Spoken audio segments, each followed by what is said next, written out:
Within all fantasy stories, there's almost always one aspect that binds them together: magic. Whether it's the inclusion of fantastical creatures or magical spells, the involvement of magic in a fantasy story can range all over the place. In this video, I wanted to talk about the different types of magic systems that can exist within a story, and what exactly the classifications are that set them apart. As a diehard fantasy fan, the amount of magic present in a story is usually a pretty good parameter for how much I'm going to enjoy it. But on the flip side, magic seems to be an aspect that a lot of people struggle with, and seems to be a sore spot that determines whether or not they can truly get invested. Magic can be an incredibly powerful storytelling tool, and its versatility as a narrative device is immense. Magic can teach a character and the reader about the world, provide a challenge to overcome, or even become a way for the story to progress. There are different levels of magic for all types of people, so if wizards and sorcery aren't huge selling points for you, still stick around because there are many different types of magic systems. As always, if you enjoyed the video, please subscribe and comment down below. Be sure to let me know if there are any magic systems or stories you think I should have mentioned.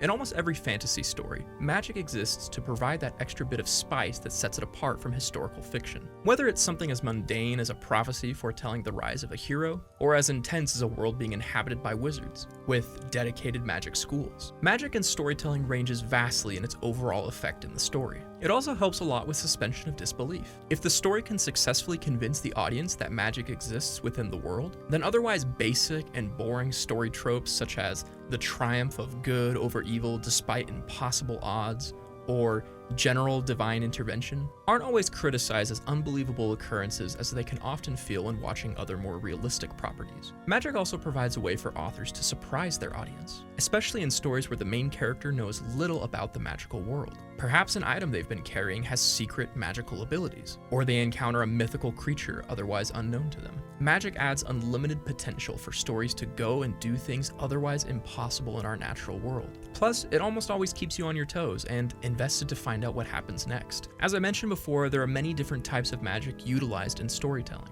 and these are often broken into two categories: soft magic and hard magic. In the next sections, I plan on breaking down what exactly these categories entail, as well as listing some popular fantasy projects that utilize these systems.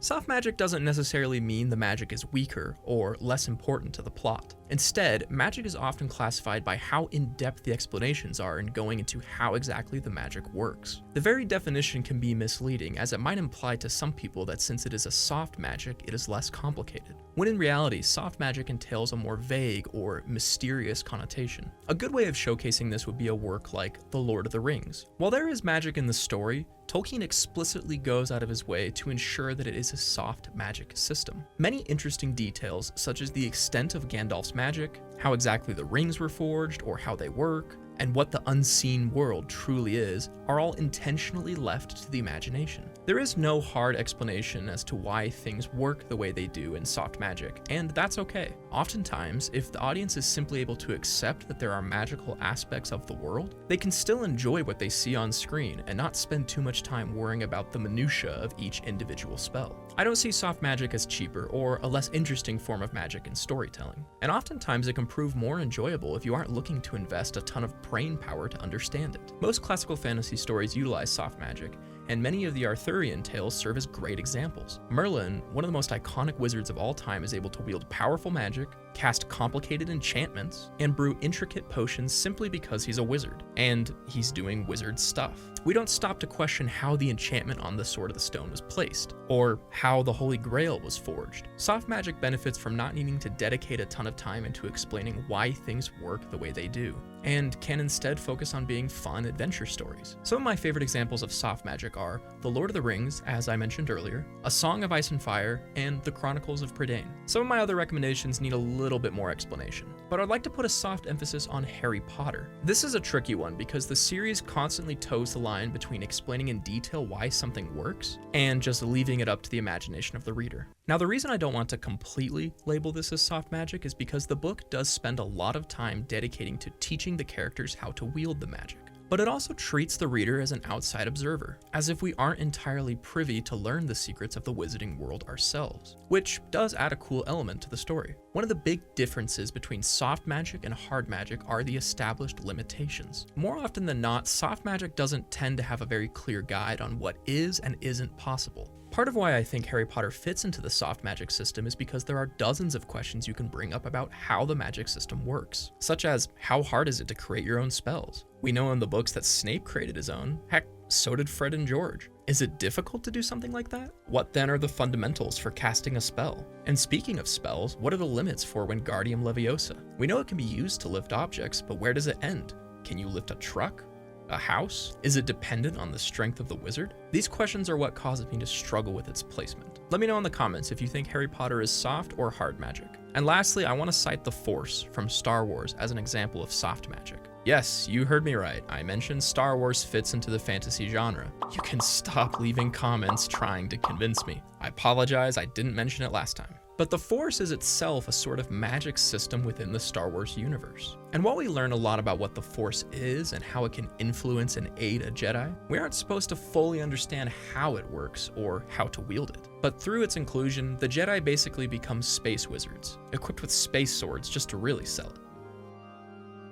Hard magic is usually found within the types of stories where authors are going to bombard you with lore and scientific facts about the world. And while many authors are talented at doing this in a way that doesn't make the magic system hard to understand, it can still often be quite a task to fully understand a hard magic system. For this section, I think the best way to talk about it is by citing examples from who is, in my opinion, the author who is developing the greatest hard magic systems currently out there.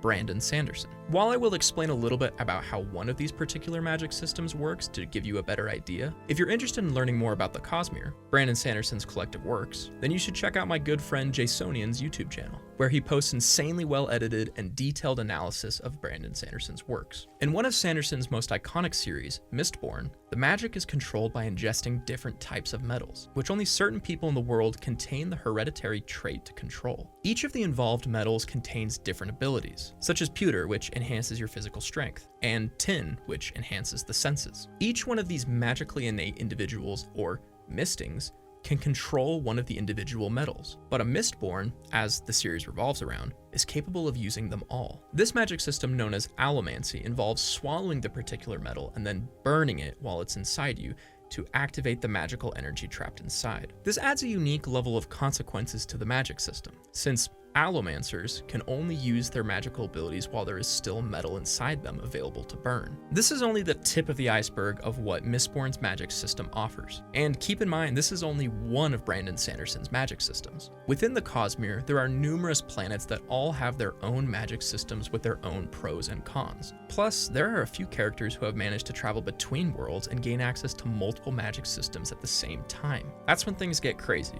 Hard magic does take a little more effort to understand than soft magic, but it is almost always worth the investment in the end. In my opinion, hard magic is a great way of adding believability to the world, and helps add stakes to the story. Some people struggle with the inclusion of magic in stories, and wonder why, if these characters are so magically powerful, they don't just solve every issue with a snap of their fingers. Hard magic adds a nice fix to that problem, in my opinion, as it grants the audience a clear understanding of the limitations of the magic and what it can and cannot do. This is a great way to build suspense and tension in a story, and often culminates in some of the most satisfying and jaw-dropping moments available in fiction. Some of my favorite examples of hard magic systems come from Avatar: The Last Airbender, where they bend the 4 major elements. Another Cosmere series, The Stormlight Archives, where they use a magic system called surge binding, and Full Metal Alchemist, where they tap into magic through science, utilizing the law of equivalent exchange.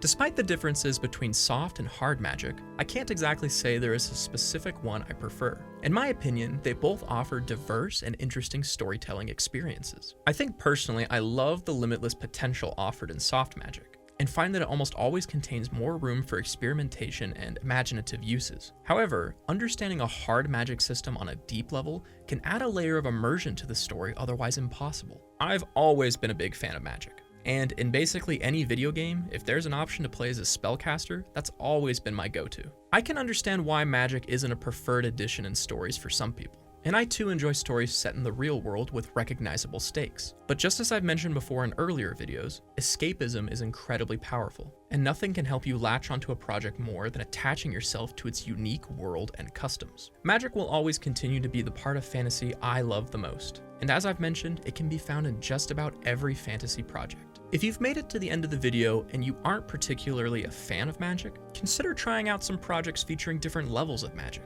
and I guarantee that there are fantastic stories out there waiting for you to discover them.